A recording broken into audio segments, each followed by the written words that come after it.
Hi, Elizabeth. Thanks for joining me today for our chat. Thanks, Carl. I'm looking forward to it. It's exciting. Yeah, we were supposed to do our Instagram live. Instagram really has just got to get their stuff together because there's so many glitches and bugs. But uh, ended up being a great opportunity for us to just kind of go way more in depth on this topic. We got an insane amount of questions too that we'll cover. So yeah, thanks so much for joining me. I would love to hear a little bit about your journey with detox, and I know you're really the liver flush queen, right? But how important Allegedly. drainage has been for you, right? Allegedly. Um, yeah, so I guess I was a conventional nutritionist first. So I am a registered nutritionist here in the UK. And I got interested in nutrition really, really early on when I was about 15 or 16 years old, because I had kind of I basically had candida overgrowth at that time and didn't really know anything about it. And it was kind of in the early days where doctors really didn't know anything about it at all. And there was just one book on the whole topic that, my mum got out of the library and we started this diet together. And it just kind of led me down a really long road, long and involved. And as often as, the case with people with chronic illness, you really kind of exhaust one or two particular avenues. And then you end up on this hamster wheel of lots of different treatment protocols and approaches to this problem. And so, I did everything from the standard antifungal route. And then I did, acupuncture. I did, traditional Chinese medicine. I did Ayurvedic stuff. I did homeopathy, and everyone kind of was overconfident in thinking that they could just eradicate this yeast overgrowth, and nobody could. And it kind of snowballed over the years, I guess, because I was being so aggressive in treating it. I now know that that's one of the worst things you can do for, a yeast overgrowth or dysbiosis, is just hit it really hard with, antimicrobials before doing any of the other work. And so it just got worse and worse. And I think I had one of the most kind of deep, kind of resistant cases of this possibly, ever.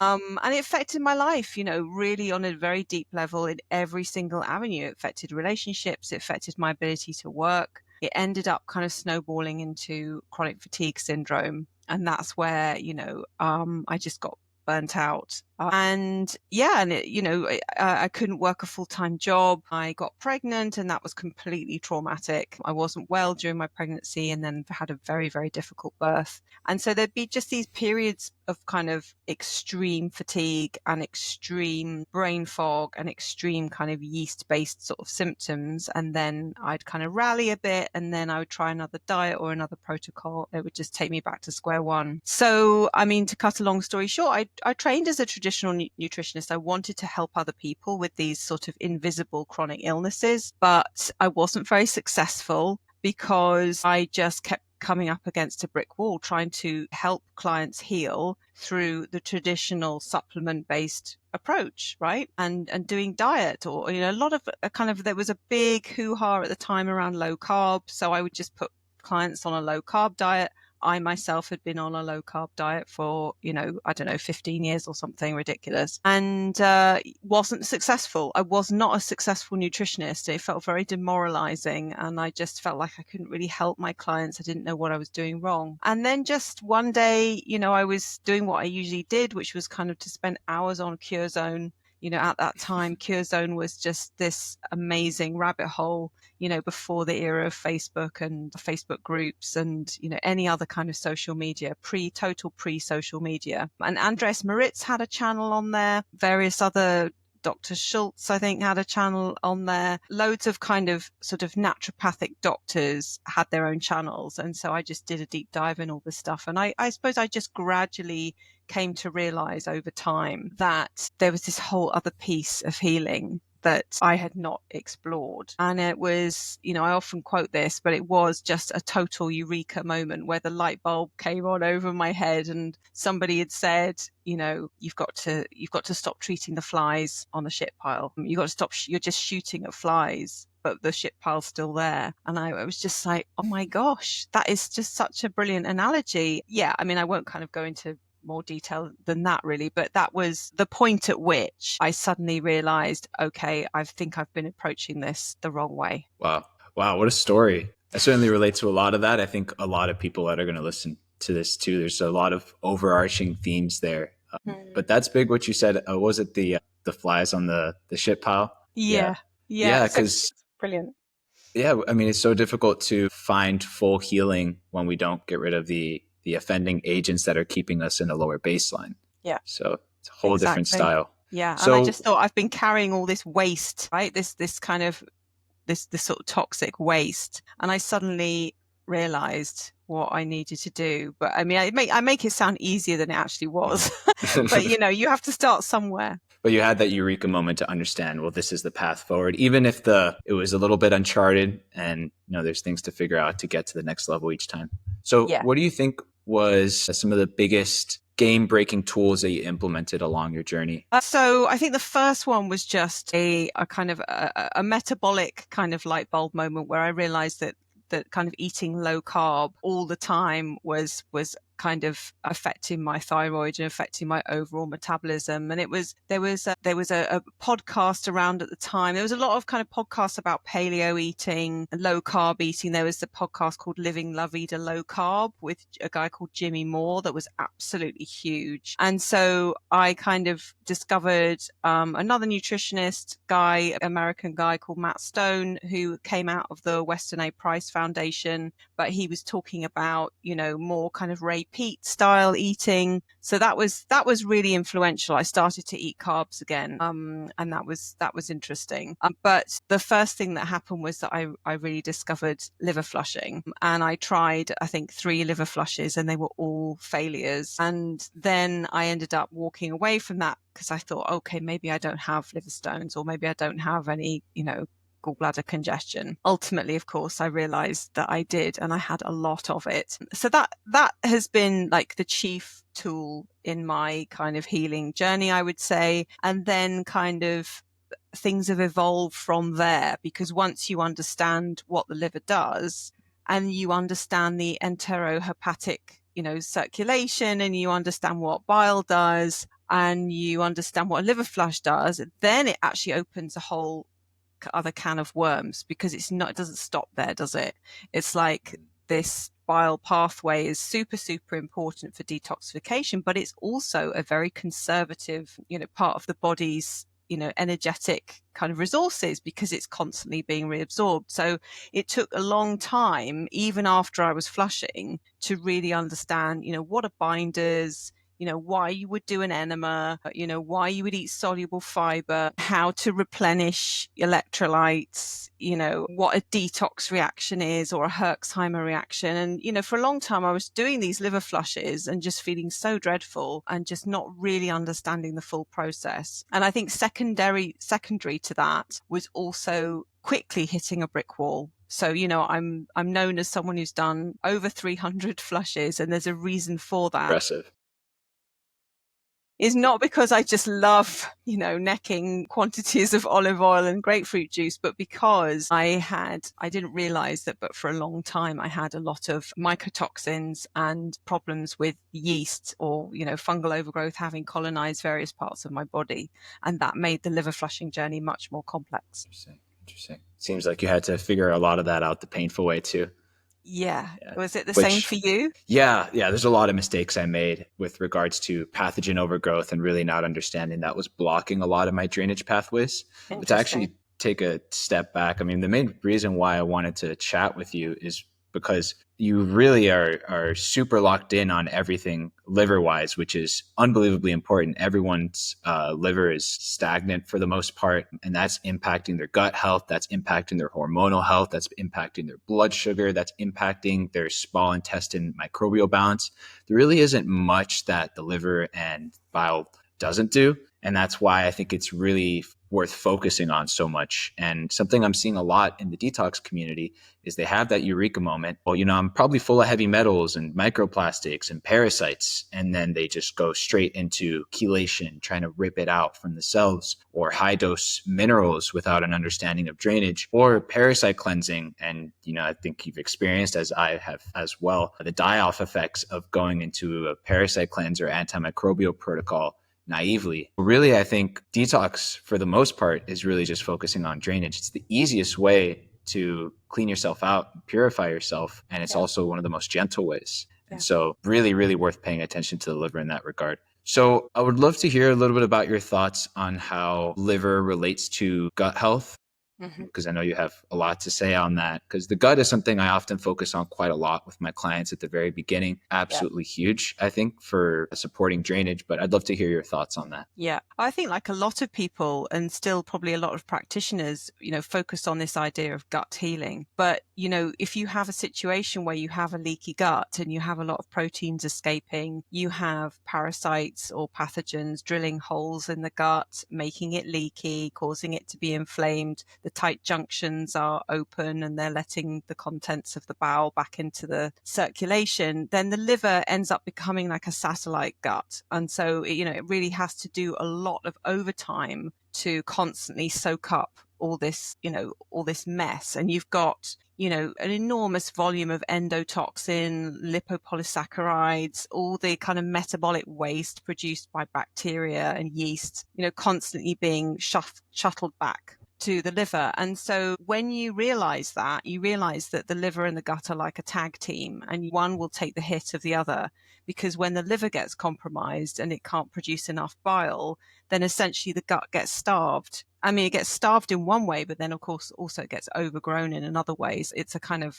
it's a two-pronged sword, right? Because it gets starved of sort of nutrients, it gets starved of the right pH, it gets starved of hydration, it gets starved of all the things, that are required to keep the tight junctions, sealed, but also you get this overgrowth of microbial matter, basically. And I think one of the chief takeaways for me, having done over 350 flushes, is the enormous quantities of this stuff. Because once you see it leave, I mean, I've been passing this stuff, without wanting to get too graphic, I've been passing this stuff now for 3 years and I still haven't finished, right? So it's still coming out of me.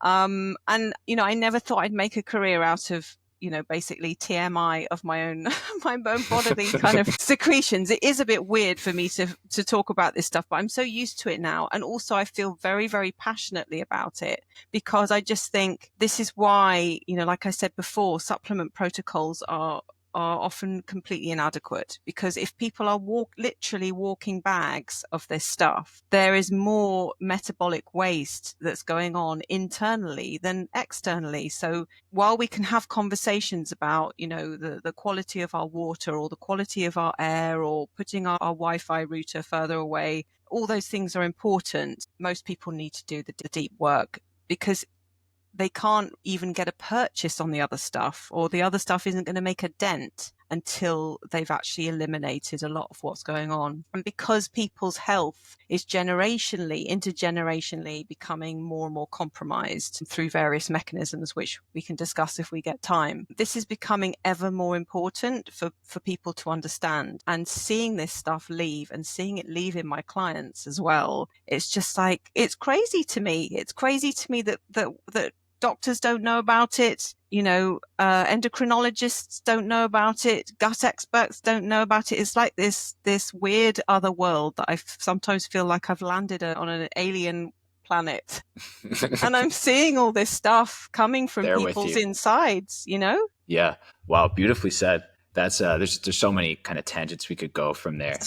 Yeah. Wow. But there's one in particular that really I think is important for people to understand. It's not what you take, it's what you absorb. And the health of your gut and your liver, that is going to make all the difference in not just absorbing what you get from your food, but also what supplements you take. And very often it can be wasted when you have too much leaky gut, inadequate bile flow to actually support the nutrient and mineral absorption. Not to mention the overgrowth of pathogens and parasites in the small intestine, which are greatly influenced by how much bile is being produced. Until we get that under control, often we can waste a lot of money and a lot of our time with inadequate random supplementation, in my opinion. 100%. And, this is, there's obviously foundational stuff that you need to do in order to support your body to detoxify. But actually, a lot of the more kind of expensive protocols you can bring in a lot later, because,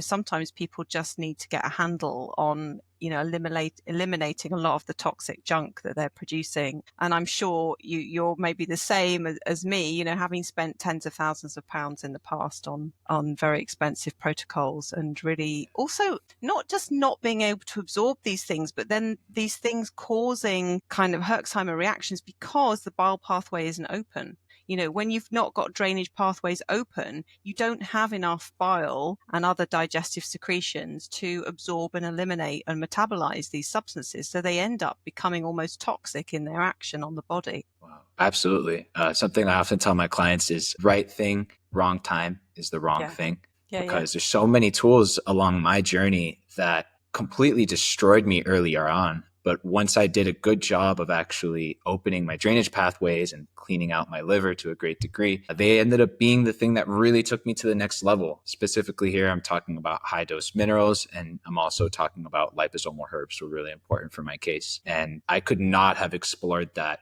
at all at the very beginning of my journey. Yeah. And I think doesn't really matter who it is, whether a person's super sick or they're normal, whatever normal means today. I really do feel like placing a lot of emphasis on drainage with liver flushing and liver supportive nutrients and bitters and coffee enemas and gut healing, all that, and binders, of course, which we'll touch on in a bit, can just make all the difference in a person's health, no matter what protocol they end up following afterwards.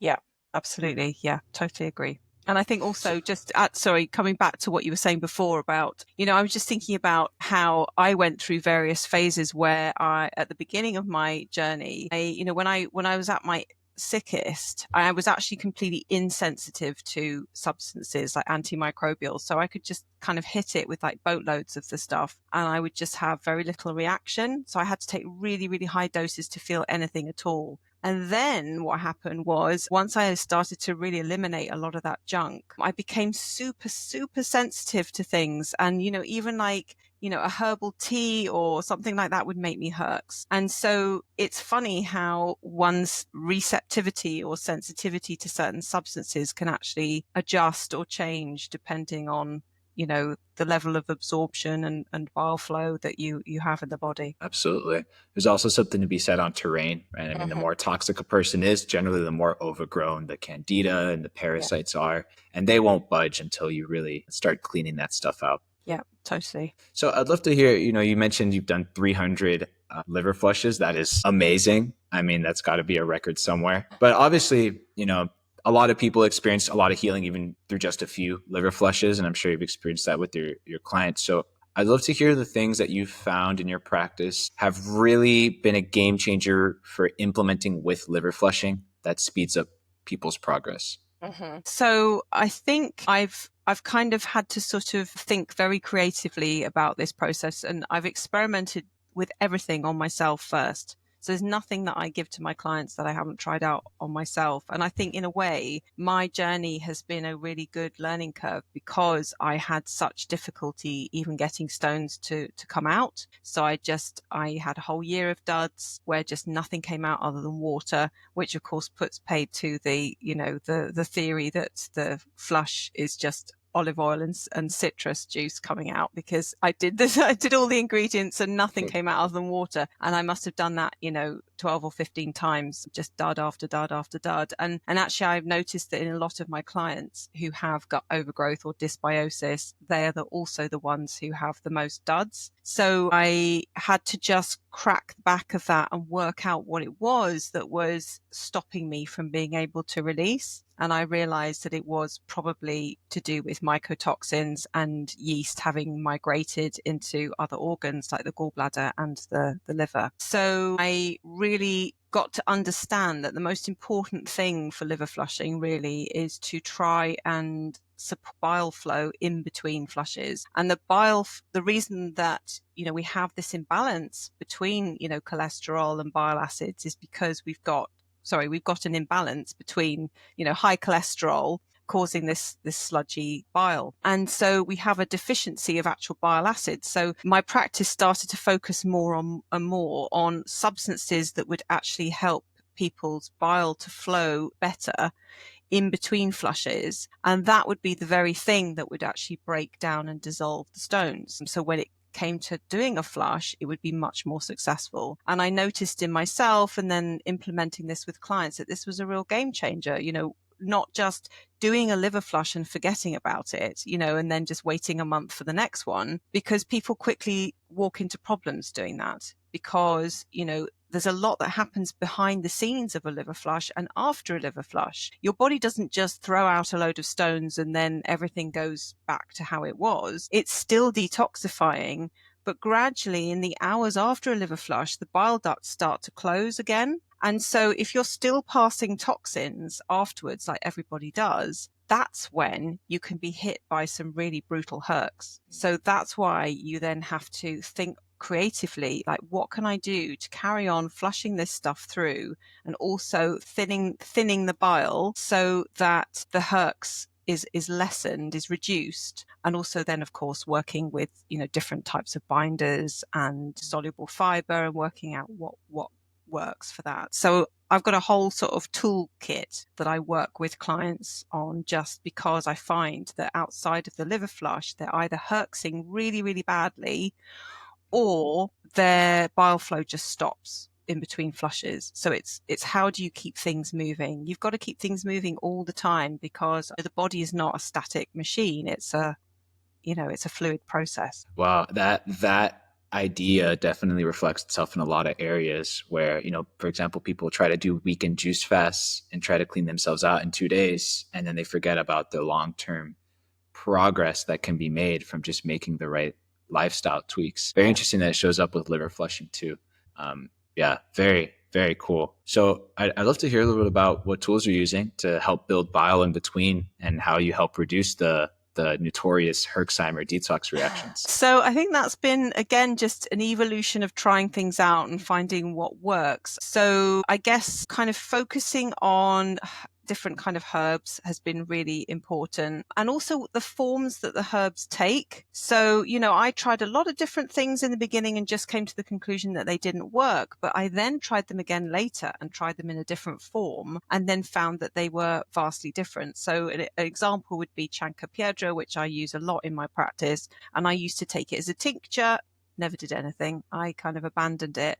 And then I started using it again, I can't remember why, as a powder, and making a tea with it. And it was just a game changer for me. And then I started trying this on clients. And I have a recipe where I combine it with green tea, because again, I accidentally stumbled on the power of green tea as the most amazing cholagogue. And I noticed that when I would talk anecdotally to people about how they did with green tea, a lot of people would say, oh, I don't drink green tea because it makes me feel sick. And I was like, what's going on with this green tea nausea thing? And I correctly ascertained that it was causing a bile dump for people. So I started to kind of creatively play with this idea of bile dumping. In other words, how do we get the bile to flush when we're not doing a flush? So that's essentially what I do, is I use the toolkit to get clients bile to kind of flush even when they're not doing a flush. And it's like a mini flush, and you can use these therapeutically. And Epsom salt is another amazing one. We use Epsom salt in the flush. Why not use it outside of a flush?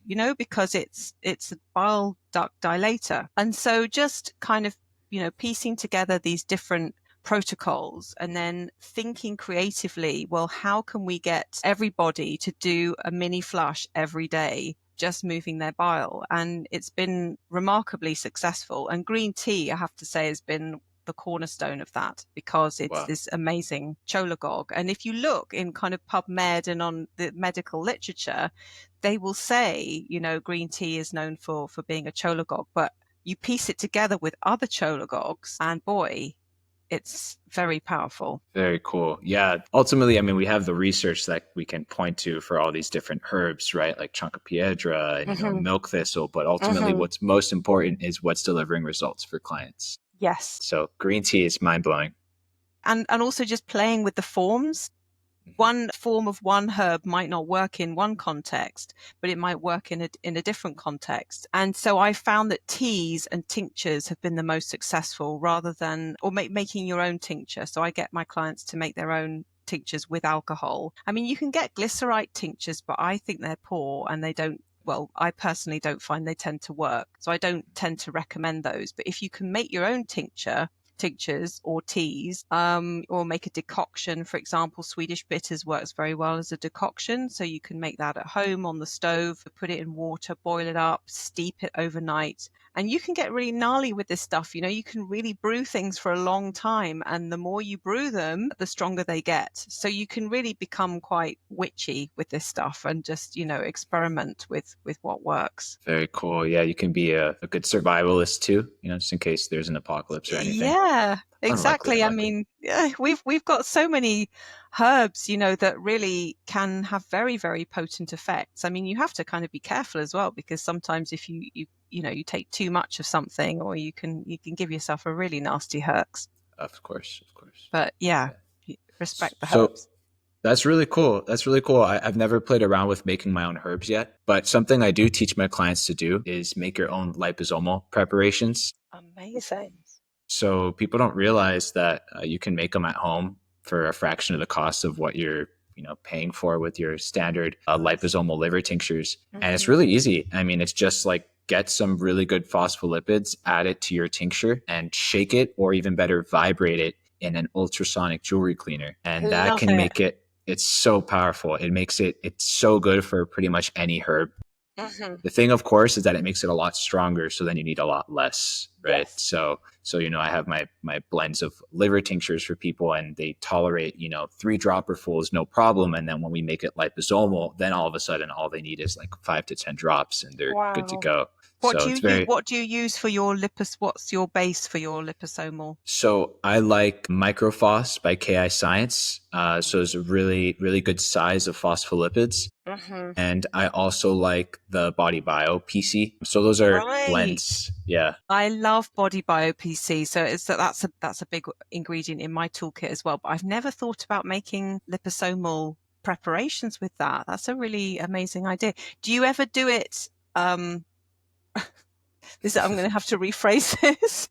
Do you ever make rectal suppository? Do you ever make? Yeah, yeah. Suppose that's a more of advanced thing I teach people to do, because there's a lot you can do without doing that. But ultimately, the most accessible way I usually have people do things rectally is do coffee enemas, Uh-huh. master coffee enemas, and then just piggyback on top of the coffee enema a variety of things. One of my favorites is Tudka enemas. So taking what's it called, Body Bio Tudka or Hmm. Cellcore Advanced Tudka, and just popping open a capsule, putting it in the enema. It is a Hmm. fantastic way to clear a person out very quickly. It's in my Herxheimer toolkit, so I'm still always playing around with new stuff, because I'm always trying to find out what's new, and take myself to the next level. And whenever I push it too far and I get a reaction or whatever, usually I just throw on the binders, do a Tudka Yeah. coffee enema, and I'm good in about 2 hours. That's amazing. I never thought about a Tudka enema, because I used to. So I've used Tudka. It's not. I don't like, if clients want to use it, I say go ahead and use it. It's not. I've never got great results out of it. I did like. Did you ever try Jarrow's bile acid factors? I haven't. I've heard good things about it though. Well, that is incredibly strong. It seems, personally, I think it's a lot stronger than Tudka, because it's like Okay. it's like a complex of Tudka and other bile salts. Interesting. It's really, really strong. I wonder how that would go in a suppository. You Only might one have way to to find out. clear the gangway. Yeah. Yeah. So that's cool. So you teach your clients how to make their own suppositories? It's a new thing. So I have previously made suppositories, and now Yeah. it's something I'm teaching on my group program. Yeah. So Very that's cool. kind of a new thing. But again, sky's almost the limit with suppositories. You can really experiment. And I was, looking at the work of Josh Mason, who's a big Oh yeah. fan of suppositories. And I was like, oh, that's so interesting. And then I started to experiment.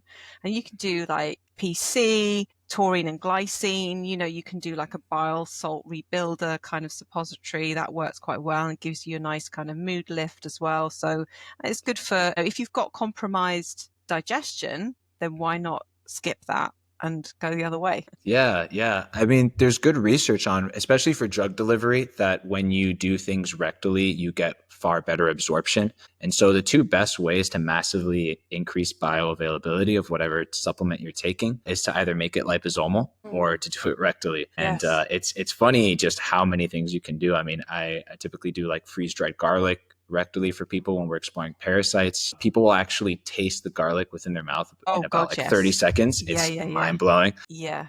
But you can do all sorts like rebuild the large intestine microbiome with like butyrate.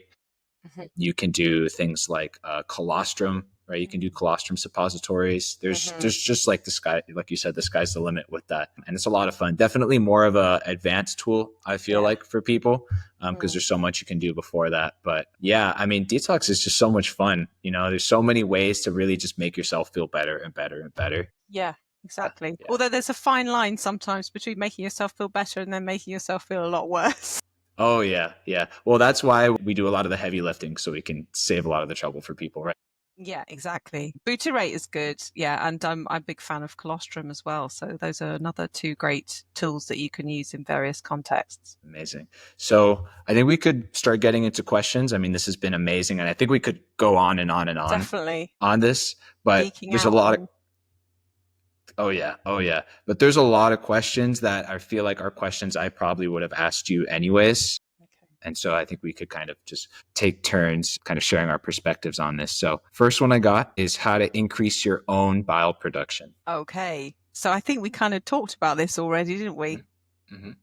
But yes, so I would say look at the, bitter herbs. So, Okay. think about going to bitter herbs. Digestive bitters is always a good one. You can go for the kind of, the typical Maria Traben Swedish bitters recipe, or you can experiment with individual bitters. My rule of thumb around bitters is if it tastes nice, I wouldn't bother with it. I always think nasty is better. Sometimes you get these really, really expensive pretty little bottles of bitters and people sort of put a few sprays in their mouth and I'm like, oh, come on. That's not going to do much. And so I'm always more of a fan of the big hitters, really. You can make your own. There's so many different bitters that you can do. You can also make bitters out of green tea. So because green tea is naturally bitter, you can actually use obviously green tea in a decoction or a hot drink, but you can also make bitters out of it. And that is a real game changer. I Cool. really like Okay. that one. I've got lost now. Bile production. Yeah, phosphatidylcholine is obviously really supportive, or sunflower lecithin, for example. Sources of malic acid, because that's what's used to, break down cholesterol deposits and stones in a flush. So there are so many that I'm losing track. Do you Yeah. want to jump in on that Sh- one, Kyle? Sure. Yeah. Yeah. The ones you said are amazing. I'm definitely going to give the green tea a try, and because I actually like it for immune modulation too. It has some really strong antiretroviral properties, which is really helpful for some really stuck cases. So it's Yeah. cool. I love things that overlap like that. Mm-hmm. So I like taurine. In Mm-hmm. mineral balancing, we use it for four lows. It helps a person come out of four lows more quickly, but it's also great Interesting. for supporting bile, and it does Yeah. normalize some of the brain rhythms too. So some people get some benefits in that area. Yeah, I mean, I think you covered it pretty well. Of course, Tudka I love. I love ox bile, especially for people that don't have gallbladders. I think that's pretty important. Shout out to Valence Nutraceuticals, who has Bile Flow Plus. I really like that blend that has Okay. estrogen, that has Tudka, dandelion, milk thistle, has so many there, and I find that works really well as both a digestive aid and to Yeah. support building bile. Nice. Just and things also just simple things like, lemon juice or ginger, for example, or apple cider vinegar is a good one if you can tolerate it. Lots of people can't because obviously it's quite kind of high histamine food. Again, there's just so many things in nature really that you can explore. Bitter vegetables, rocket arugula, you guys call it. Chicory is one of my favorites as a bitter vegetable. Chicory is really good. Beans we haven't talked about. I don't know if we'll cover beans, but beans There's are one of questions with my beans. Yeah, cool. yeah, Okay, yeah. good. I love beans too. Yeah, yeah. Okay, cool. I think we're good on that. Thank you.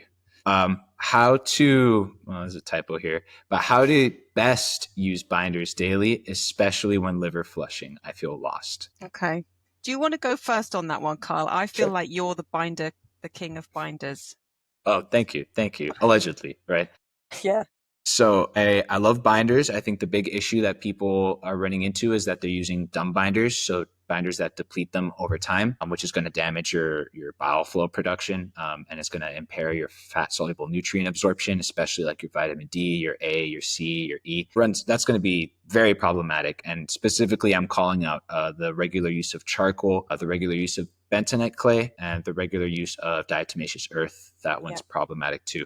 So there's binders that are good medium term, and there's binders that are good long term. Medium term are going to be the zeolites, and there's a great variety of zeolites on the market. A zeocharge is one that I think we're both very familiar with, and that's one that's all the rage these days. I really like Zeobind by BioPure and KI Zeolite, also Lava Vitae if you're in Europe, and these are all intestinally focused zeolites that can prevent a lot of the circulation of new toxins that come from zeolites being micronized. Mm-hmm. There's other issues with zeolites on the market, so I'd be really careful with when people are picking brands. I mean, you really don't want to cheap out on binders. But so zeolites, I like medium term. I use them for a few months at a time. And for longer term stuff, I love modified citrus pectin. It's been a game changer for a lot of people, especially when they're exploring mineral balancing. That's a very metal focused detox program. Mm. Pectisol has a lot of good research for metals. I love the Cellcore binders actually because they add some nutritional support as well as provide the binding. So biotoxin binder is going to be good up front. Yeah. VRAD Chem is good a little bit later on. We're going into immune modulation. Carboxy is awesome if people can tolerate it. That's just really highly charged fulvic humics. Let's see. I love Interis Gel. That's a methylated silica. That one's amazing. I think you've probably I've used it as tried that, well. yeah. Mm-hmm. Yeah, yeah. Can I can I Amazing. can I ask you a geeky question then about Please do. the cell core?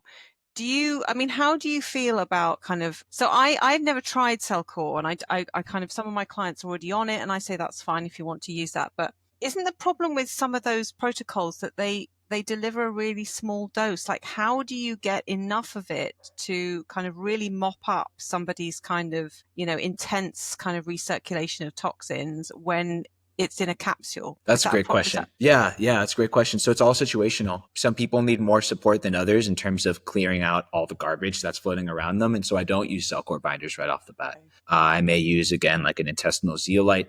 If they're really struggling, I may use a Takasumi, which is a carbonized bamboo, which is like a lot more selective than charcoal, but still more of like a medium short-term thing. But Cellcore does work great for some people, like biotoxin binder, because of really how charged those fulvic humic acids are. They have a lot more binding potential than your standard Shilajit or your standard fulvic humic supplement. Right. And so you'd be surprised they can work really well. I particularly like Carboxy. Carboxy is probably the best value for money out of any cell core supplement out there. And it works really well systemically, and you don't have to worry about any nutrient issues. And in fact, you also get the benefit of supporting. One of the cool things about fulvic humics is that, especially the highly charged ones like cell cores, is that they donate electrons. They can also take away electrons, so the redox molecules, and that can actually make your minerals more bioavailable. So it's beyond just right? So it's beyond just supplementing minerals. We have a big issue in mineral balancing of biounavailable minerals like manganese and copper and iron, super common, but really high quality fulvic humic like Cellcore's carbon technology can actually donate electrons and make it more bioavailable. And so now you don't even have to necessarily focus so much on supplementing that. And I see it a lot on hair tests. Yeah, I've seen it fix low manganese and fix low iron very easily. That's really interesting. I didn't know that. Yeah.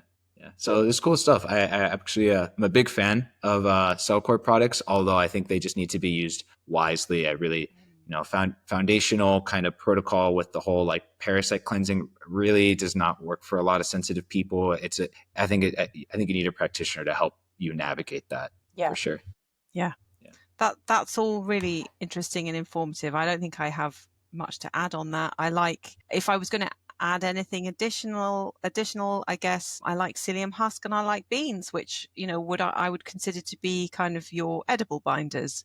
And I'm a big fan of edible binders because I think beans get a bad rap, but I think most people think they can't digest them, and possibly they're mistaking what the beans are doing for them. And when actually you remove a lot of the junk, then that's when the beauty of being able to expand your diet and being able to, benefit from soluble fiber a lot more. I definitely think if I tried to, really increase beans at the beginning of my journey, I probably would have found it pretty difficult. But now I love how many beans I can eat with no kind of adverse consequences. Wow. Wow. Yeah, I noticed the same thing. I mean, it has a lot to do with, how toxic is your gut and your Yeah. microbiome, because that's Yeah. going to impact how much diversity you can create. So, very interesting. We do something similar in mineral balancing. We really emphasize people do cooked vegetables, cooked till Hmm. soft, pressure cooked, and a lot of that soluble fiber. We aim for like 6 to 9 cups per day. Can act Nice. as a binder too. Yeah. Yeah. But beans Did is we? something I should recommend a little more. What was this? Did we miss off the second part of the question? Was it something about context? Well, it was especially when liver flushing. Yeah, but I think that kind of ties into it because, binders are, I think, a part of liver flushing protocols, anyways, at least if you're, Yeah. yeah. I suppose I would just, the simple answer would be, is that I'd always pay most attention to binders after a liver flush, and to really kind of be on top of that game for a few days, because you're going to get a lot of recirculating toxic bile and a lot of kind of, die off. And usually, as I said before, that bile pathway starts to close a bit more. And so then that's when, you can get some of this unpleasant neurological and, all sorts of different inflammatory responses due to that fact. So that's when you really need to kind of hit the binders a bit harder. Yeah, I think it would apply to anything that involves more mobilization. So, like coffee Yeah, enemas, especially early on, good to have binders afterwards. Or, absolutely. when people are using sauna, especially early on, binders before, electrolytes afterwards. So cool. Amazing. So how to, this is, I think, more specifically for you, how to manage to flush around your menstrual cycle without disrupting it or depleting yourself. So I would say, if you are, yeah, you could just kind of have to manage the timing of it, really. If you have a regular cycle, then, you just need to be mindful of, the first day of your cycle, and just, you can prep during that kind of pre-menstrual or during your period, but I would not flush then. So I think just kind of respect the body's natural rhythms. And Andreas Moritz says, if you're on your period, don't flush. I kind of, with some kind of flush, people who are a bit more kind of confident around the whole process, if they want to do it on day 3 or 4 of their period, when, all those kind of symptoms have settled down and the blood flow is less, I would say, if you really want to do it then, and you feel well and you don't feel depleted, then that's fine.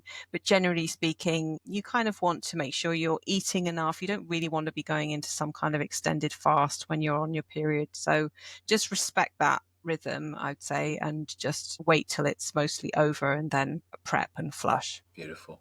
Beautiful. Okay, so what is a good maintenance dose of malic acid? Interesting. Do you take a malic acid source every day? I do lemon juice usually. Mm-hmm. Yeah. Fun fact too. So malic acid and lemon juice, they actually also support the elimination of aluminum, which is off the charts in everyone due Of to course, geoengineering. yeah. Yeah. So yeah, nice little way to kind of maintain a lower aluminum burden. Very interesting. And of course, the other great thing about malic acid is it's, a source of malate, which really helps, I think, with the Krebs cycle. So for people Mhm. who've kind of got chronic fatigue or fibromyalgia, malic acid can actually make you feel better. So I'm kind of hardcore. I flush every week, pretty much, if not every week, every 10 days. So I will pretty much be prepping constantly. And like I said, because I kind of focus very much on the enterohepatic circulation, and understanding the bile flow is something that needs to kind of be facilitated every day, I'm always doing something to help out my bile. So malic acid is probably just one of those things. Beautiful. Beautiful. Quick note on enterohepatic circulation for anyone who doesn't know what that is. That's, if Yeah. you want to go So, over well, that. it's just the reabsorption of bile and, yeah, its contents. So when it kind of reaches the small intestine, the terminal part of the ileum, that's when where fat is absorbed. And also, because bile is a fat rich substance, that's where it's going to be reabsorbed. And the downside, I guess, is the upside and the downside. The body is very conservative about, using those resources and recycling those resources, which is good. But also, from a liver flush point of view, that's why the journey can be such a long one, because up to 95% of all bile, including its toxins, is reabsorbed. That's why Mhm. soluble fiber is such a gift, because Mhm. everything you can do to trap that in a cage and pull it out through the colon and a bowel movement is going to really help accelerate your healing. Powerful. Yeah, it's a really good argument for binders too, because they interrupt the hepatic Yeah. recirculation. So huge. Yeah. Speaking of binders, so timing of Zeocharge plus beans. Okay. Yeah. I don't think they mean together, I guess. I think they mean separate, I hope.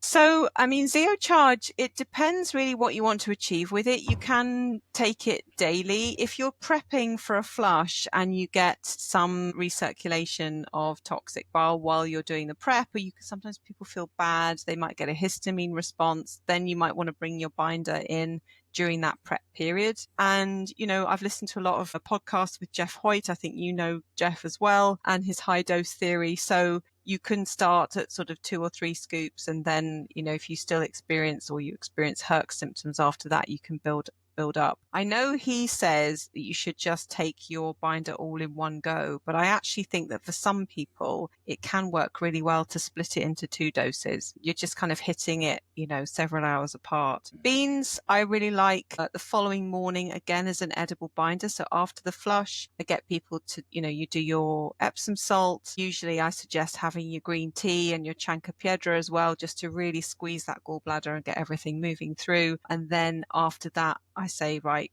now eat your beans, because then you're coming in with the edible binder, and it's just got this lovely harmony and relationship. One kind of, opens the door for the other one, and it's kind of a whole sequence of Yeah. events. Yeah. Finding a good synergy in a healing program. Mm. Awesome. Yeah. So yeah, I definitely I'm with you on taking it. Actually, I find people tolerate it a little better to do it twice a day.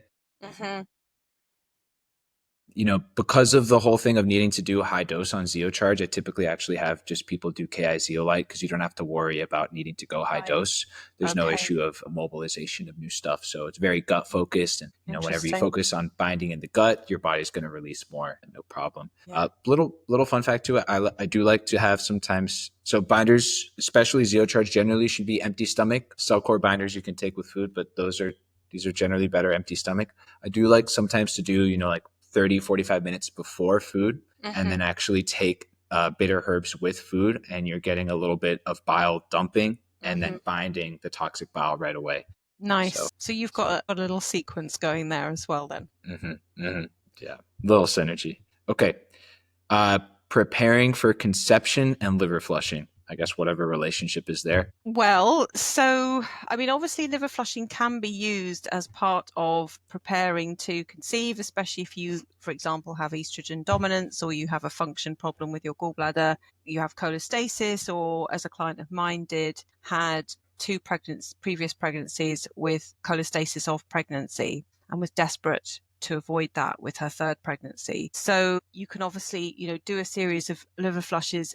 I find it can be slightly tricky transitioning off doing liver flushing in order to become pregnant if you're not kind of doing all the different pieces. Obviously, when you then become pregnant, there's so much kind of contraindications of things that you really can't do.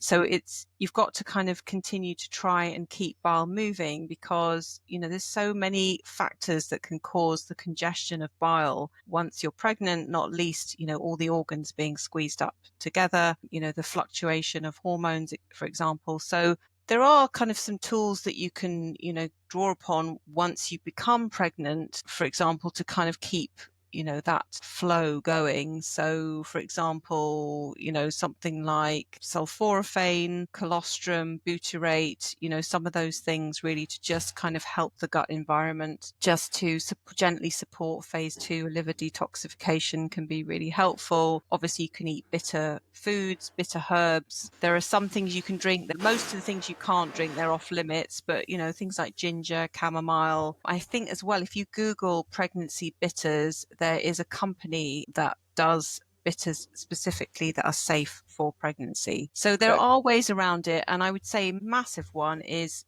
beans, like really focus on soluble fiber, because that is something that's going to help your drainage. It's going to really support you to thin the bile, because when you use beans and soluble fiber in that context, and it binds to the old bile and carries it out in the form of a stool, it sends a signal to the liver to make new bile, and that new bile thins the congestion and keeps the bile fluid and moving. So beans are your friend, and you might need to keep the diet maybe a little on the lower side of fat if you do have, or if you've got a tendency to have cholestasis in pregnancy. That might be something. And if you can drink, lemon juice or apple cider vinegar or whatever, just to keep things moving, because the last thing anyone wants to do is to have gallbladder attacks while they're pregnant. Okay.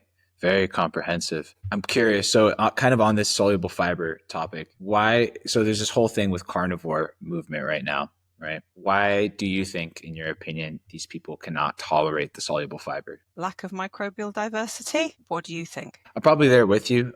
Probably that and liver stagnation as well. And then I think parasite overgrowth is pretty big for these people too. So those contribute a lot to food intolerances, I've found. Well, certainly some of them seem to be very cross about a lot Yeah, of things. yeah. Get very, very angry about things. I did actually get into a bit of a row with one of Jack Cruise's acolytes a few Oh years no. ago about carbs. And yeah, it was, I don't know. I mean, I think going low carb and carnivore in some really serious cases, short term, perhaps, if you've got, really severe blood sugar issues or if you've got autoimmune issues, but it's kind of like it's a crutch and it's not really sustainable. And I see so many people kind of hit a brick wall, like I personally did on low carb, with the down regulation of my thyroid. So, but yeah, I think we have to be quite mindful of separating ideological arguments about carnivore and actually what is to do with our, a maladapted physiology. And if you address the underlying physiology and the metabolism and the gut, and things heal and change, then the ideological argument sort of falls apart, Yeah, really. yeah, yeah. I mean, unfortunately, carnivore is still just symptomatic remedies. It's just removing everything that could possibly trigger your body, and that's an evidence to me that there's still a lot to work through. Yeah, So, agreed. so yeah.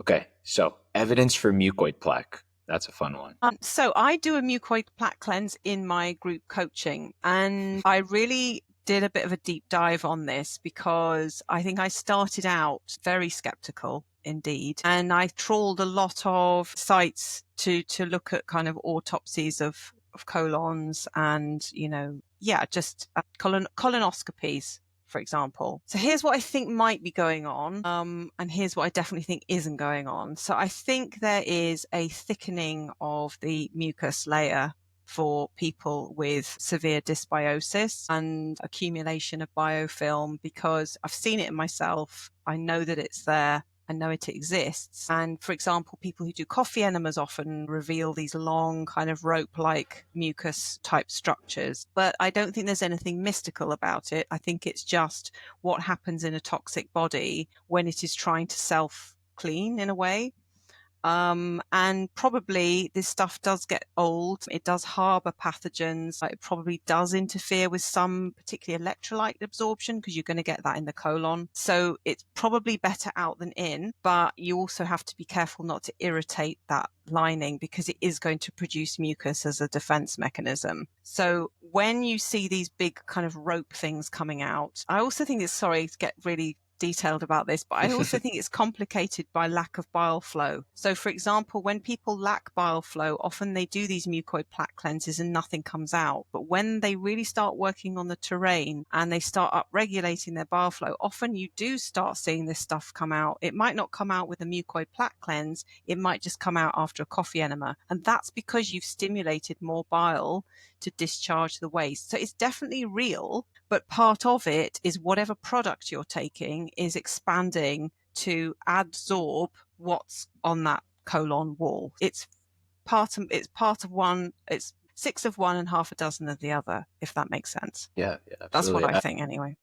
I'm there right with you. Actually, I share, I think, the same belief on that. I mean, it's kind of like, if you're exposed to toxic air pollution, your nose produces mucus to kind of glob up that so you Yeah. can protect yourself and not absorb it. That's what it seems to be with whatever people expose themselves through the gut, like whatever they're eating or whatever their liver is trying to dump, that mucus expands. So Dr. Gruberev in Russia has done some research on this. He calls it the rope worm. And apparently it's very toxic. Apparently, it's some sort of biofilm community with all sorts of weird things going on in there, and a mixture of that and mixture of gut lining, and it's a little bit of That everything. sounds That's what it seems. that sounds like an intelligent kind of, yeah, summation of Yeah. what's going on. Yeah. And most importantly, too, is that generally people feel better when it comes out. And I Yeah. think that's the most important thing. I've actually had weird experiences where doing all this detox for an extended period of time, and then I have a huge emotional breakthrough, right? I'm just crying my eyes out as I process my past. I can't believe I've been living like that. And the next day, 5 feet, 6 feet of rope, right? So, Wow. yeah, it's That's so crazy. sad. That's so sad. So Yeah. I don't have that. I don't have that anymore. I think I probably did earlier on in my journey. I don't have that anymore. But what I do produce is still this buckets of this fluffy, cottony stuff, and that's yeast. Mhm. And I think that's possibly in 30 feet of your colon and small intestine, and probably 30 feet of liver ducts as well, because I think it's Yeah. in there too. But yeah, I mean, that's insane how much of it you can carry around in you. So Oh, yeah. Yeah. explain it a lot. For sure. Typically, I mean, I don't know, some people, it's good to be a healthy skeptic, absolutely. But something I've been finding really helpful is the Zen cleanses, which are Mm-hmm. like enzyme cleanses. I know I talked about that on Blackburn's podcast, but Yeah. really it's just super concentrated fruits, vegetables, mushrooms, and herbs in a traditional Tibetan medicine recipe. And they come in like little Pac-Man and they help break that mucus down. Uh, people release different amounts of it, but most of everyone releases a lot of mucoid plaque. And most importantly, again, they feel lighter, they feel better. I've had people like they say they cured their brain fog after just one of those cleanses. So, it seems like it's that mucoid plaque or whatever is probably biotoxin producing as well as toxic itself. Yeah. So again, it's probably why people feel better when it comes out. I really like Zen cleanses. I mean, I kind of admire the dedication and the kind of, just the research that's gone into developing those products. I actually have never done a Zen cleanse, but many, many of my clients have done them. Yeah, for sure. Yeah, I love the one, which is the one for the gut, and I love the forgive, which is it's a Mm-hmm. liver one, right? It's There's another aptly one. named. Yeah, yeah, Yeah. right. The emotional connection. There's one too that's for the lymphatics called Flow that I think is really helpful Right. in our post-COVID times with the really thick Nice. blood that people have. So, Wow. yeah, yeah. Encourage people to check it out. Okay, moving on. So there's just a lot. So I want to make sure we get to the good ones, right? Should I avoid doing? Okay, I mean this is good to answer. What should I avoid during prep before the flush? I don't have like a long list. I generally speaking, you don't want to be going on a bender for, two days and drinking a ton of alcohol. You don't want to do anything too dehydrating. You want to avoid chronic stress. I know this is a bit controversial, but I would support coffee enemas during the prep phase. I would personally suggest I don't suggest doing a coffee enema on flush day because I just think it spends too much bile. But there aren't huge no-nos. Fried food is a big one. So just don't fry things. Don't eat fried food because fried food is quite hard on the liver, I think. I don't necessarily think you have to eat vegan. In fact, I encourage most of my clients not to eat vegan because I think it does actually slows bile flow down. But I would say kind of don't eat a lot of animal foods, especially if your digestion is weak. So on the day itself, I wouldn't eat kind of a lot of animal foods really. So alcohol, excess caffeine, anything that can be construed as a stressor, I guess I would avoid. But yeah, what about Yeah, you, Carl? Is there anything yeah. else you I think that yeah encapsulates it well. Plus, you are the liver flush queen after all. allegedly? So, what are signs that bike flow? What are signs that bile flow is moving? I love these typos. They're great. Well, this is such a good question. So, what is a sign that bile flow? Well, your digestion, of course. So, digestion will feel easy. Your bowels will empty easily. Your stools will sink to the bottom. They won't float. You might find that you go perhaps more easily than usual. I think everything just feels in alignment. I would say that you feel kind of in your flow. Yeah, I mean, it can feel easier to let go of resentment. So there's a lot of emotional kind of healing that can happen. We talked about the forgive kit from Zen Cleanse. So yeah, definitely forgiveness or just letting things go. your nervous system, I think, will relax more when bile is flowing. Your immune system upregulates, you can feel very warm, your circulation is good, mental faculties are good. Gosh,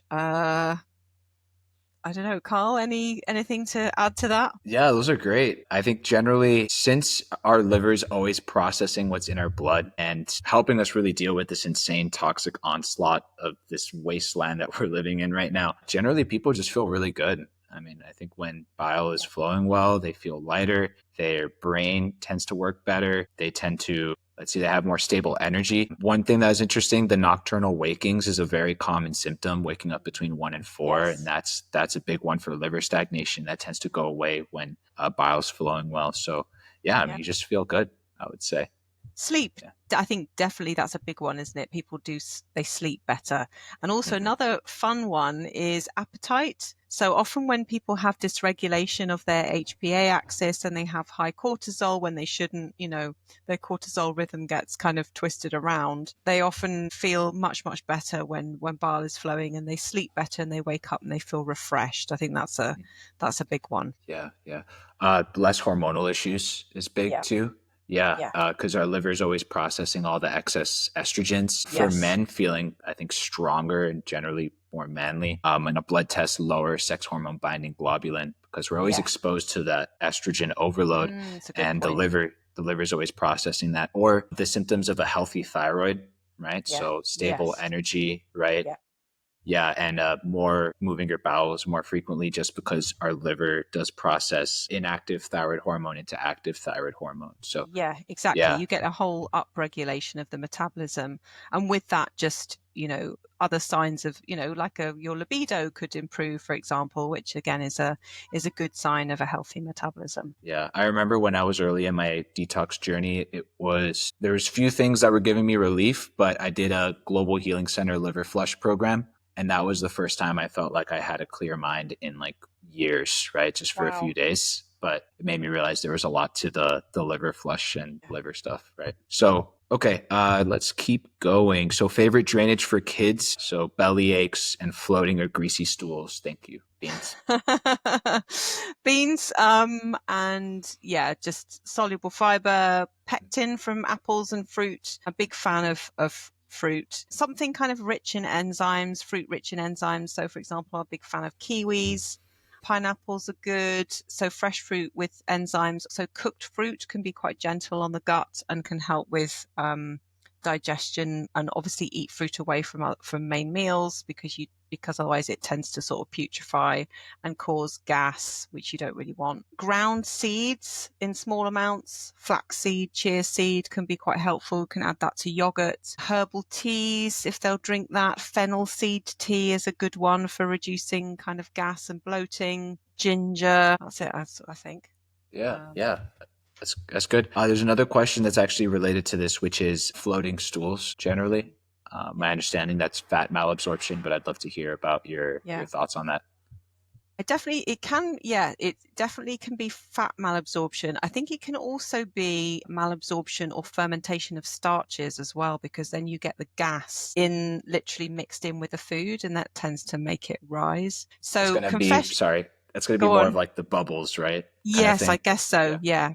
yeah. And also, yeah, the stuff that kind of looks aerated, like it's Mhm. got kind of air in it. So, confession time. I kind of like to talk about this because although it's kind of sort of embarrassing talking about my own kind of bowel health and bowel history, I think it is important to give realistic expectations sometimes for people doing liver flushing. And I kind of always want to be transparent about it. So, I still had floating stools up until around flush 250. Mm. So I still had problems with my digestion that were persistent. And I often say to people that, the longer you've been sick, the longer it can take to heal.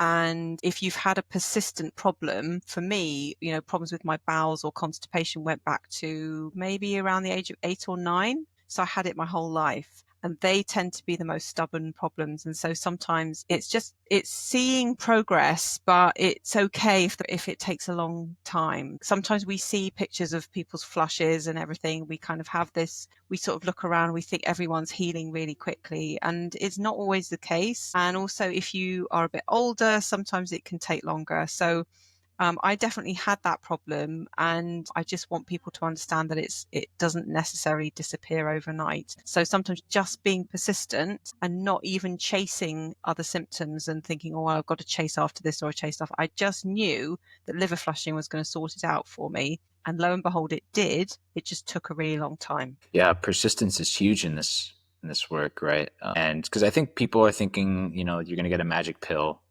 or you're going to get that one thing that just solves all your problems. And no, it's I think the goal in a good protocol is boring, Yeah. slow progress, because you stack that day after day, week after week. You look back, 3, 6, 9 months from then on, and you're a Yeah. different person. Yeah. You know? Absolutely.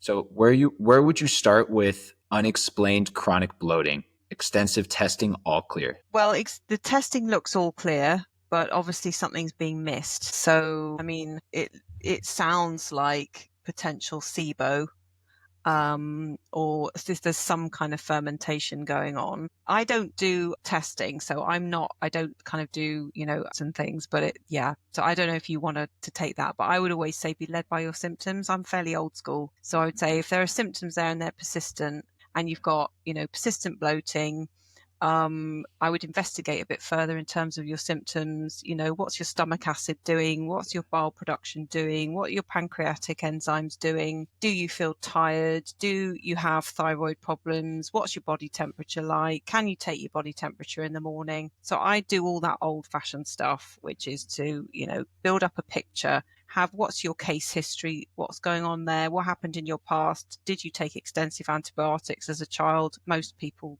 have got that somewhere in their case history. So yeah. Yeah, yeah. You know what? I'm so glad you said that, because I'm there with you in how I assess my cases. I think that our bodies tell us a million different signs and signals as to what's going on with it.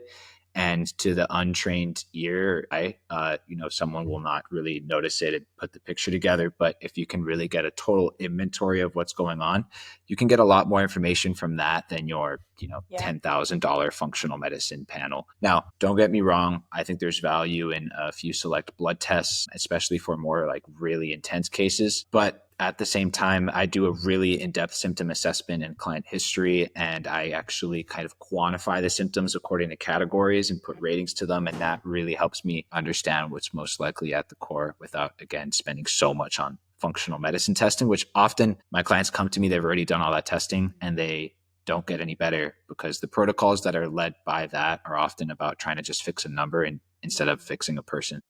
Yeah. So controversial take, but I think the truth lies a little bit in the middle, right? Yeah. So for chronic unexplained bloating, there's so many possible causes, like vagal nerve dysfunction can contribute to that, which sometimes it's an actual infection in the vagal nerve. Parasites are probably one of the most common causes of that. But again, you can't jump straight into that. That's something you need to really build into. But I do eventually do like a good parasite cleanse with people. In some cases, it's Bartonella is one of the co-infections for Lyme that can create ongoing bloating. But it's really important, I think, to just explore all the basic, simple stuff first before you get into the complicated, like approaching a Lyme and co. So talk to a practitioner. And I also think, I don't know about you, but one thing that seems to come up a lot is people having tried a lot of very restrictive diets over time. And I don't think people always realize that by following restrictive diets, you actually teach your body to downregulate a lot of metabolic functions. It's like, I suppose, telling your body that you're sort of in a kind of starvation or restrictive mode, and then things snowball from there. You can become more sensitive to more foods, especially if the more restrictive diet you're on. And so I think a lot of it is just ends up being almost like sabotage, that you've sort of self-sabotaged because you've been trying lots of different diets. And it's not your fault, because no one's ever pointed this out. But we have to see the body as a kind of, metabolic machine. And it's not about just your bloated stomach. It's about what the whole person has been through, and especially with women, I think, years and years of dieting, yo-yo dieting or different kind of restrictive diets, it tells the organism, if you like, that there's a kind of starvation kind of conditions going on. Yeah. And therefore the body dials down things like digestive secretions, and the thyroid, as soon as the thyroid is hit, then you get like a down regulation of stomach acid, you get down regulation of bile flow, elevation of stress hormones, periods get knocked out of whack. And so everything is connected. So I often just say to somebody, have you got a history of restricted dieting? And are you eating enough? Because the less you eat, the worse these problems tend to get. So a lot of it is like, are you eating enough? Are you getting enough sleep? Are you addressing your stress? These are really important foundational things that people also need to be aware of. Very interesting. Yeah, I mean, when you get more restrictive, I remember when I was at my worst, I was also my most restrictive. And a lot of that has to do with nutrient depletion. You're also making a far less diverse microbiome, which then doesn't produce its Mm-hmm. beneficial stuff for you. Yeah. So, if there's one tool I would say I like for food intolerances to help people start re exploring it beyond the whole liver flushing stuff, it's Megaspore Biotic. I'm a I love big fan of that. Megaspore. Yeah, Yeah, that's it's it's the only probiotic I would ever recommend, really. me too. Me too, actually. Besides the food-based ones, of course, right? Like, Yeah. Yeah. yeah, like, like raw milk kefir and stuff. But Hmm. Megaspore, I've just seen so great for Yeah. helping people regain tolerance to foods. It's been awesome. Yeah, it's really So, good. so can you talk about liver flushing and aging? Does it reverse aging? Wow. I think we had this question on the live, and then I kind of had to answer it Mm. by myself. And I basically, I think I came to the conclusion that it can't reverse aging. I think we ended up talking Okay. about Brian Johnson, or I ended up talking about that Yeah. billionaire guy, Brian Johnson, Yeah, that who, dude. yeah, who kind of thinks he's reverse aging, but actually there's so many red flags going on that it's clearly not happening. So no, I don't think it can reverse age you. What I do think it can do is just, slow down the amount of oxidative stress that your body is going through, which of course leads to rapid aging, both in terms of our mental faculties and the body as well. And of course, things like, keeping on top of heavy metals. I've seen before and afters. So in terms of, people kind of starting to kind of eliminate heavy metals, and where they were before a flush and then after. And so, if you think about dementia or Alzheimer's, that's obviously got a strong correlation with certain heavy metals. So, if you can positively influence all that and you can keep the metabolism ticking over, you keep, blood flow, for example, in all sorts of parts of your body is so important. And the liver really influences that. The way it uses sugar, for example, so you're not getting, insulin resistant, which can lead you down the road to various kind of lifestyle diseases. There's so many ways that liver flushing keeps you youthful for longer, but nothing can really reverse age you. I think that's beyond what we can expect. Yeah, because then we would live forever if it actually did, Yeah, which Benjamin would, Button style. yeah, which I think is kind of overrated. Who would want to live forever, anyways? Not, yeah, no. Yeah. But, I do think it's important to draw a distinction between the disease of aging in the modern world and what natural aging is. Because, in indigenous tribes, the elders were always revered. I mean, it was the council of elders, not the council of youngsters making the big Mm, decisions. And so they had the most wisdom, the most experience, the most kind of consolidated uh, I guess, deep minds. And we've lost a lot of that with our toxic environment. So a lot of what people think is natural signs of aging, like my back is hurting, I just don't think as clearly, my memory's going, all my joints are all achy. A lot of that is the disease of aging, the modern disease of aging, and not what yeah, real aging should be, I yeah, feel. Because you have the excess calcification, you have the heavy metals, like lots of studies on that with like aluminum and Alzheimer's and mercury and manganese and stuff, and that's really creating a very unnatural situation. So I think in that regard, you can reverse aging, certainly because I feel the youngest I've ever been, and I'm certainly not the youngest I've ever been. But that is the power of getting rid of all that toxic yeah. sludge. Yeah, I would certainly agree with that. And I think, your point about calcification is a huge one. And, we haven't even touched on the subject of EMFs, which I know is, a big kind of topic of yours. But, that is such a problem in terms of what it does for, calcification of people. So, and we know that, liver flushing and detox really helps to, and of course, mineral balancing all helps to put calcium where it should be and not in cells and tissues. Yeah, people are turning to stone. It's pretty crazy. Okay, so I have two more here. There's a few I had to skip because we kind of answered them, but we got two more and we'll close this up. So, how can I restore my gut bowel movement after a flush? So I think it's kind of different ways you can approach this. So I think it can take people by surprise because sometimes when you do a flush, your bowels can be amazing and then they can go back to how they were before, or maybe they even change. And that's kind of normal. And it does kind of dovetail with what we were saying before about just the sheer nature of persistence, which is, try not to get overly preoccupied with what happens one flush to another flush. It's about the journey, really.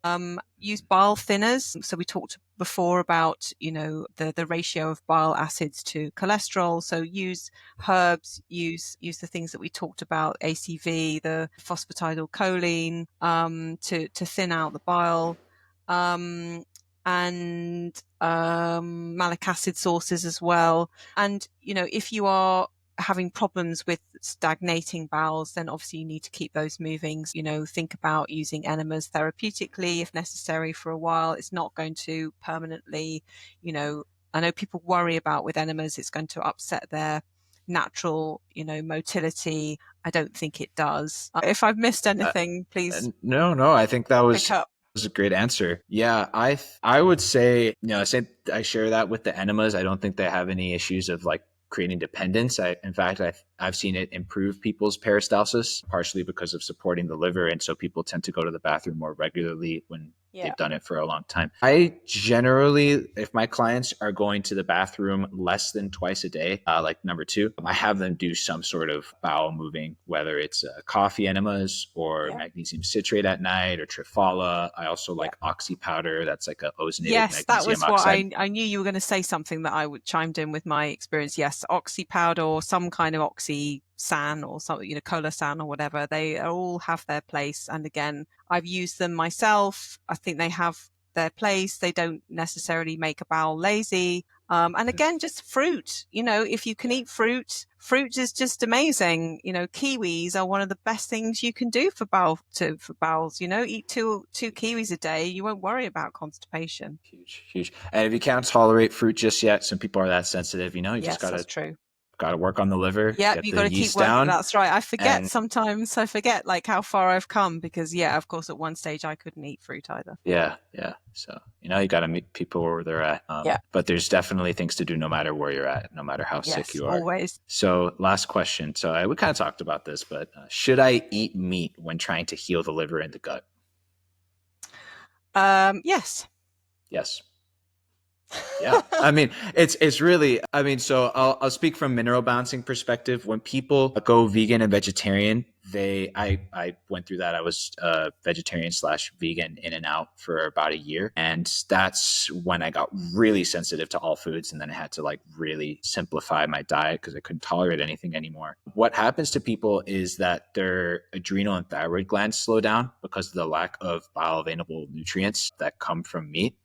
And meat, if you think about it, it's probably the most kind of physical representation of nutrition, right? Most dense. And so it's going to keep people, I think, the most grounded to earth as possible. Biochemically, we see that with like zinc and selenium and all the fatty acids and stuff. But what happens is we have a lot of modern demands, and people really need to do a lot on the physical world to keep up and live the modern lives that people have. And so those same nutrients that meat has are often demanded on a lot. So specifically, again, that zinc and the different amino acids that support our detox pathways. And I just really find that vegetarians, vegans, especially things like fruitarians, they have some of the worst gut health. They have not enough glycine and collagen production. And so their intestinal lining's screwed up. Maybe they eat too many raw vegetables, and some people Yeah. can't tolerate that. And they often end up substituting the meat with a lot of seed oils, a lot of sugar. And even though it's vegetarian, vegan, it's not necessarily ideal. And then, not to mention, to heal the liver, things like choline and, again, selenium and sulfur Yeah. is going to help produce our glutathione and build our bile. And I Absolutely. just find it really difficult to do a good detox without eating meat today. Maybe it would Yeah. be different in a different period of time when things were slower and we could be like meditating all day, monks in a cave or something. But Yeah. I don't think it's too practical today. I think, there are ways around it. I think for people who, want to heal their liver and their gut, and perhaps they do have a problem digesting meat, then there are ways around it. I think so. For example, my reliance on meat has changed a lot since I was chronically ill. I probably eat, I would say, around half the amount of meat I used to eat, and do much better on more plant-based food now. I still eat meat. I still eat animal protein probably 2 or 3 times a day. I just eat small amounts. I don't really feel the need to kind of eat big amounts. I think you can support your stomach if you have problems with animal protein and it's not ideological. You just find that you struggle to kind of digest them. Then just cook it really well. You can slow cook it, break it down, break the fibers down, make it more digestible. Fish can be helpful if you find meat too difficult to digest. And yeah, just address your stomach acid. So if you have problems digesting animal protein, then it might be that you need to put in some stomach acid support. And actually, I've become quite a big fan of powdered betaine HCl. I used to just use and recommend capsules, but I found that the powder is a bit of a game changer for lots of people's digestion. So I tend to use that with clients now. But there are ways around it, but I definitely think, yeah, all the reasons that you gave. I actually don't take on vegan clients because Wow. it's too risky, because the liver flushing process calls on so many demands. It makes so many demands of the body from a nutritional perspective, and you can run into a brick wall quite easily if you're not replenishing. So yeah, that's a Wow. decision I kind of made just for my liability and protection as well. Yeah, well, for everyone involved. Yeah, yeah, Yeah. I definitely seen it be a struggle. I pride myself sometimes in people who, went vegan or vegetarian because they saw a Netflix documentary Hmm.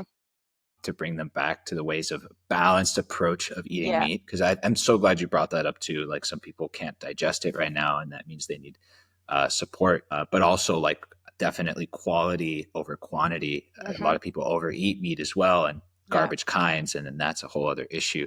But repeatedly, the people I've brought back from vegetarian, they think before it, they end up having sometimes life changing transformation just from that change alone. So yeah, And I also big think that difference. the liver flushing process itself changes people's appetites. I've seen that again and again. Like, I've Very seen interesting. vegetarians say, like, drop me a DM and say, "What's going on? I just did a liver flush and I can't stop thinking about beef." So it's Wow. almost like, and I don't know if this is kind of like too speculative, but it's almost like when bile starts flowing again, it upregulates the body's capacity to digest. And so it's like the brain starts to send signals about what it really needs, and now you have the resources to break it down. Wow, that makes Does so it? much sense. Of course, I mean, Yeah, if you have inadequate bile flow, how are you going to process the this fat is from it. the meat? It's going to, Yeah. make you sometimes a little It could, nauseous. That does happen. yeah, and it can Yeah, give you food aversion. yeah. For example, my son, who's got, severe ADHD and autism, he is a very, very picky eater. He's got no bile flow. When you don't have enough digestive secretions, it's almost like an adaptation of the body to say, right, I don't have the resources to digest this right now. So I'm not, I don't have the signals to want to eat it. Oh, what a chat this has been today. I really could keep going for hours. I really just appreciate, we really have a similar perspective to healing. So it's really great to connect. Final question I want to ask you is, what are you doing for your own health now on a regular basis? Like, what are you exploring for yourself? Well, I'm still flushing, so no change there. I'm still doing a flush protocol. Yeah, that hasn't kind of really changed, and I am still really enjoying exploring the bean diet. And I also recently went back to a low vitamin A diet, which is a whole other ball game that we don't even have time to talk about now. But yeah, the vitamin A kind of is a very interesting subject in the health space. I don't know if you know about the controversies around it, but yeah, some of my clients benefit from going low vitamin A, and I have also done it myself in the past and benefited from it. So I'm always experimenting and just, yeah, always interested to kind of try new protocols or new ingredients, just basically to refine the liver flushing process and make it easier. Yeah.